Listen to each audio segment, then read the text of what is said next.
in a restaurant. Let me ask you a question. Why does your wife hate me? Charmaine doesn't hate you. Artie smiles at him. Yeah, you lie like I played a French horn. Tony Soprano, wearing a suit and a tie, looks ahead and raises his eyebrows. It's Facim over here. We're in a cap at a nice restaurant like this. A young blonde girl and a young guy wearing a cap. That's one of the things I hated most when I had my restaurant. In another table. Values today. Standards are crumbling. Artie looks over his shoulder.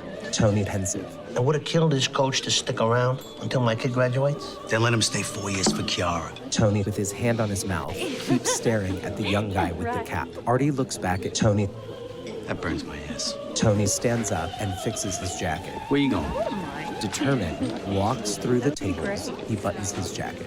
He arrives at the young man's table. Take your hat off. Excuse me? They don't sell hot dogs here. They took the bleachers out 2 years ago. It's my hat. I'll wear it where I want. Tony looks at him in an intimidating way. The young guy looks at his girlfriend. She gives a worried look at Tony, then looks at her boyfriend persuasively. The young guy lowers the gaze. He hesitantly takes his hand to the cap and takes it off. How you doing?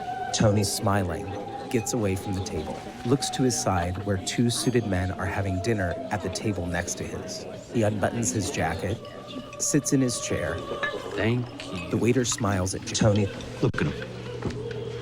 Douchebag. Good for you. Tony grabs the waiter by the arm. Send him a bottle of Montepulciano and get the license plate of these two guys sitting behind Artie.